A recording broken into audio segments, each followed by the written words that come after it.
Assalamualaikum warahmatullahi wabarakatuh. Halo semuanya.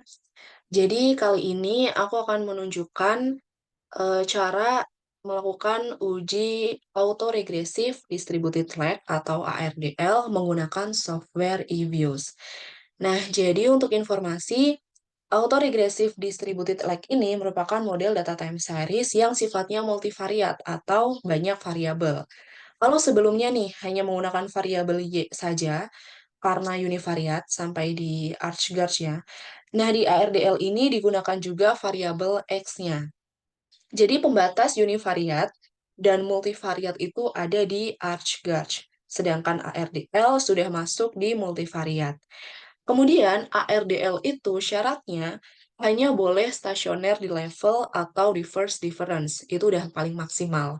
Jadi kalau misalkan data atau variabelnya itu nanti dicek stasioneritasnya dan dia stasioner di second difference, nah itu ada baiknya datanya dihapus aja, nggak usah dipakai.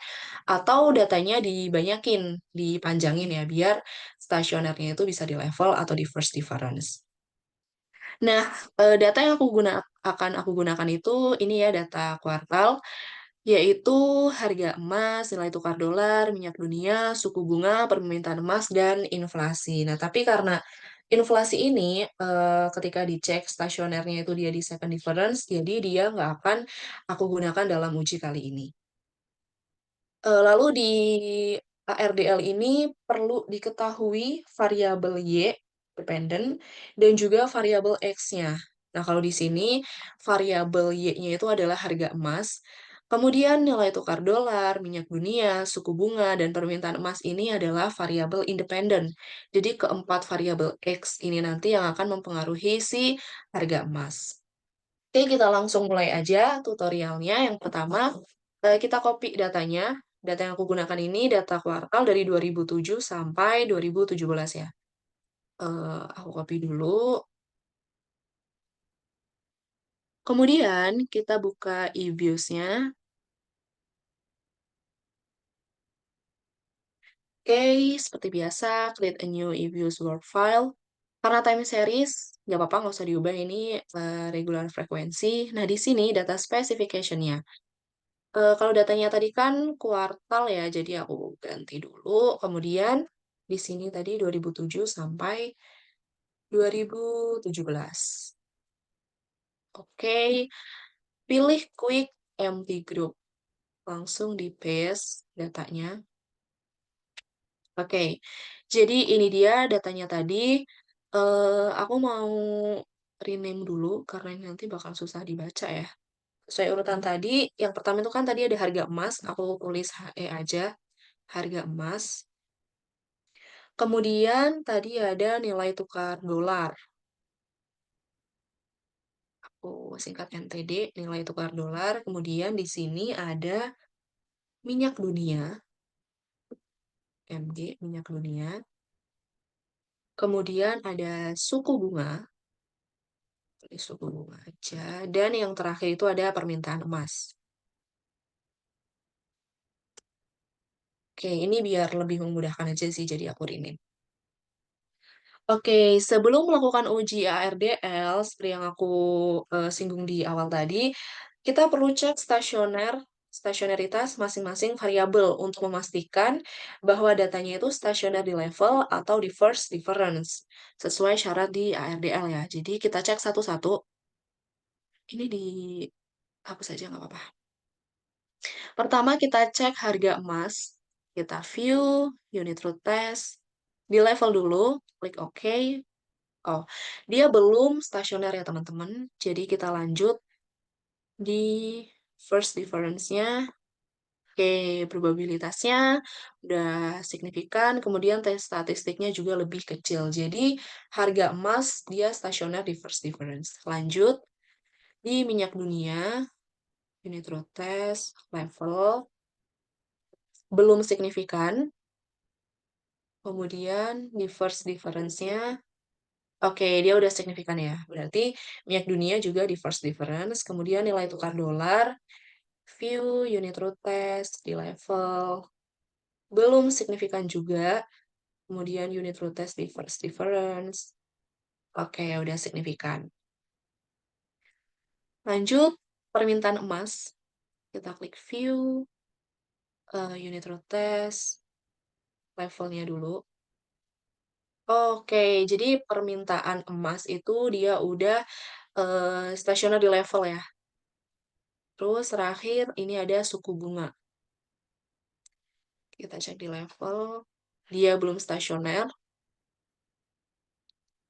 Di first difference, oke, dia udah stasioner. Oke, jadi dari ke satu 2 3 4 5 kelima variabel ini tadi, untuk harga emas, minyak dunia, nilai tukar dolar, dan juga suku bunga, dia itu stasioner reverse difference, dan permintaan emas dia stasioner di level. Berarti udah sesuai gitu sama syarat ARDL. Berarti kita bisa lanjut ke uji ARDL-nya. Nah, untuk melakukan pengujian ARDL, kita blok dulu semua variabel.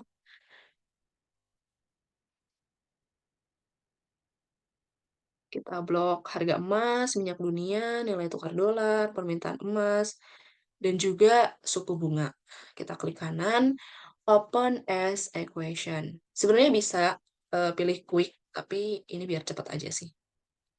Nah, karena variabelnya tadi ada yang first difference, ada yang stationer di first difference, berarti depannya kita tambahin di harga emas tadi kan di first difference ya. Kemudian minyak dunia juga stasionernya di first difference, berarti ditambahin di depan difference. Kemudian nilai tukar dolar juga iya. Suku bunga tuh iya juga, yang enggak cuma permintaan emas. Ini C-nya nggak perlu, dihapus saja. Nah, penulisannya ini juga urut ya, yang di awal ini, yang di depan itu adalah variabel Y-nya. Kemudian di bagian metode, kita ganti ARDL. Oke. Oke, metodenya tadi diganti ARDL. Lainnya di specification ini nggak usah diubah-ubah, biarin gini aja. Kita pindah ke option. Oke. Nah, di bagian model selection kriteria, kita akan coba di dua model nanti, yaitu Akaike Info Criterion atau AIC dan juga Swatch. Nah, kenapa? Karena kita akan melihat model terbaiknya. Jadi variabel Y atau dependent itu kan AR ya, dia itu nilainya harus lebih dari sama dengan satu. Sedangkan X itu nilainya, nilai Q itu boleh lebih dari sama dengan nol. Pertama, kita coba cek yang Akaike dulu. Kita klik OK. Nah, dia muncul model di sini ya, di selected model ini ada modelnya 13042. Apakah memenuhi? Iya, karena nilai nilainya itu satu, nilai si Y-nya. Jadi kan tadi harus lebih dari sama dengan satu. Berarti model ini bisa digunakan. Selanjutnya kita klik di sini ya, kita klik view, koefisien diagnostik, kita pilih yang long run form and bound test. Kita lihat ke bawah. Oke, ini tabelnya banyak. Kita ke bagian bawah ini aja. Nah, di sini, di F bound test. Nah, kita lihat nilai value nilai F statistiknya ini kita bandingkan dengan I1. Nah, data dikatakan terkointegrasi jika nilai F statistiknya ini lebih dari I1-nya. Nah, kita lihat di sini berarti kan F statistiknya 13 ya, 13 ini, dan I1-nya itu ini, 4 ini.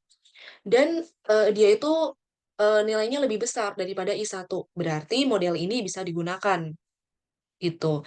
Tapi kita bandingkan dulu dengan Swatch. Kita pilih di sini estimate-nya aja.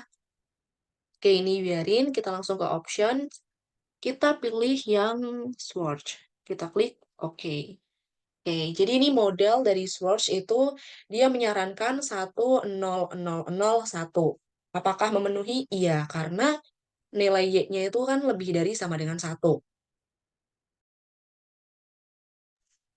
Oke, lanjut kita klik view. Koefisien diagnostik sama ya, long run form and bound test. Kita ke bawah, oke. Ini nilai statistiknya 17 dan dia, nilainya lebih besar dibandingkan I1. Kemudian kalau kita bandingkan yang tadi pakai Akaike dan juga Swatch, itu ternyata nilainya lebih besar yang Swatch ya, yang Akaike tadi kan 13 dan ini 17. Berarti, nilainya lebih besar yang model kedua ini. Jadi model yang akan kita gunakan adalah yang dari Swatch. Selanjutnya kita cek error correction-nya untuk memvalidasi apakah ada hubungan kointegrasi antar variabel? Oke, nah syaratnya koefisien error correlation itu harus negatif dan probabilitasnya signifikan. Kita klik view, koefisien diagnostik, kita pilih yang error correction form. Oke, kita lihat di sini ternyata koefisiennya sesuai ya, dia nilainya negatif dan probabilitasnya itu signifikan, 0,0000 semuanya. Jadi data ini bisa lanjut digunakan untuk analisis ARDL. Oke, kemudian kita lihat jangka pendek dan jangka panjangnya, teman-teman. Di sini kita pilih view, koefisien diagnostik, kita ke yang tabel tadi sih. Long run form, and bound test. Oke, di sini apa sih yang akan kita lihat? Di sini ada beberapa output tabel. Nah, yang akan kita lihat itu tabel pertama dan tabel keduanya.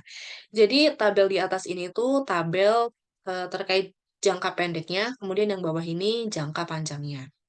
Oke, jadi kita lihat nih probabilitasnya untuk melihat variabel apa yang berpengaruh. Oke, di jangka pendek di sini yang signifikan itu ini harga emas enggak ya karena dia kan variabel Y-nya. Di sini minyak dunia nggak signifikan, ini juga enggak. Oke, ternyata yang signifikan di sini ada suku bunga.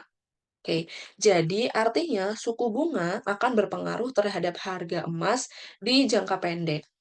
Jadi mungkin, gini, saat suku bunga turun, minat pembeli terhadap emas itu meningkat karena emas menjadi lebih menarik dibandingkan investasi lainnya yang terpengaruh oleh suku bunga. Sebaliknya, ketika suku bunganya naik, investor itu cenderung beralih ke investasi yang memberikan bunga, menyebabkan melemahnya harga emas. Jadi kalau di jangka pendek, variabel yang berpengaruh terhadap harga emas itu adalah suku bunga, seperti itu. Kalau kita scroll ke bawah di jangka panjang ya, kita cek. Oke, ternyata nggak ada yang signifikan ya teman-teman. Berarti di jangka panjang itu tidak ada variabel yang mempengaruhi si harga emas, gitu. Oke, mungkin gitu aja untuk analisis autoregresif distributed lag. Terima kasih teman-teman semuanya. Wassalamualaikum warahmatullahi wabarakatuh.